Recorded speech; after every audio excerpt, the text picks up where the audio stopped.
Ça, je pense que c'est une zone de mastic. Tu vois, quand tu as du blanc avec de l'orangé, c'est qu'on a une zone de mastic de restauration. Donc c'est bûché de là à là.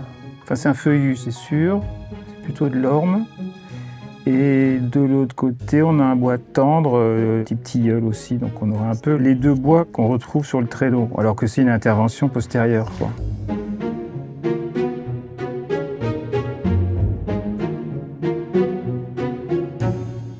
Alors cet exceptionnel traîneau que nous connaissons depuis des années est entré très récemment dans les collections de Versailles.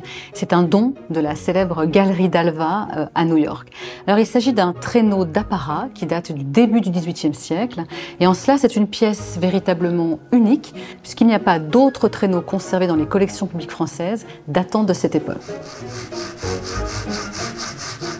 Donc là on a le découpage des parties manquantes. Je fais en 3 parties de manière à avoir toujours en bois de fil la partie extérieure pour que ce soit régulier comme consistance de bois.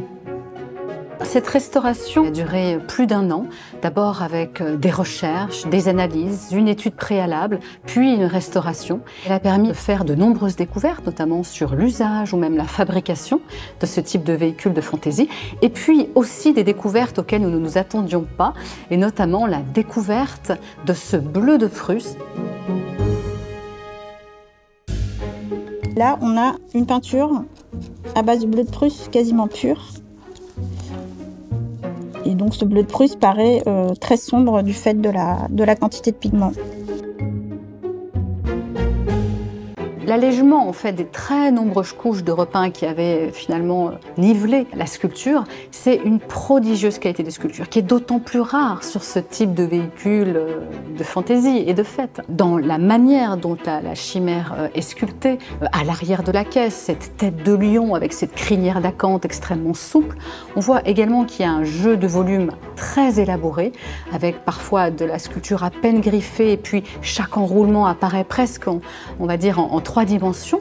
Donc, très grande qualité de sculpture du bois, mais aussi de tous les éléments de ferronnerie, vraiment très grande finesse d'exécution, jusque dans le moindre détail. Cette qualité atteste, sinon une réalisation pour le roi, au moins pour un prince de la cour. Donc là, en fait, je suis sur un carreau piqué, une garniture amovible en crin. Voilà, que j'ai confectionné en fonction d'un gabarit, comme pour un coussin. Je suis en train d'habiller avec un velours de soie qui va venir après se poser contre le dossier cintré du traîneau. Et à l'arrière du traîneau, il y a cette sellette, voilà, que j'ai remise en blanc. C'est un vieux garnissage. Pouvoir tout maintenir en fait avant la couverture en velours de soie, il a fallu pour réemballer en toile de lin. Voilà, il y a vraiment le choix du matériau est vraiment important. Il y a quelqu'un qui est allé choisir un arbre pour creuser la caisse, qui a utilisé des bois bien secs.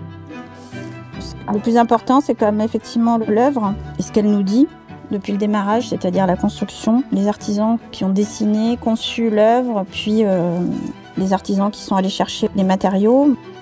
Moi, ce qui m'intéresse le plus, c'est le rapport à l'histoire. Qu'est-ce qu'ils transmettent, ces objets-là? Le propre de notre métier, c'est d'être auprès de la matière. Et qu'est-ce qu'elle témoigne? Et tant de la construction, les transformations, les traces de fabrication, les traces des modifications, leur usage. Alors cette restauration au long cours a pu être menée grâce au généreux soutien de la Fondation d'entreprise Michelin qui avait également soutenu la réouverture de la Galerie des Carrosses. Et au terme de cette restauration, eh bien, le traîneau va rejoindre les 6 autres traîneaux de cours à la Galerie des Carrosses et pourra être admiré par les visiteurs.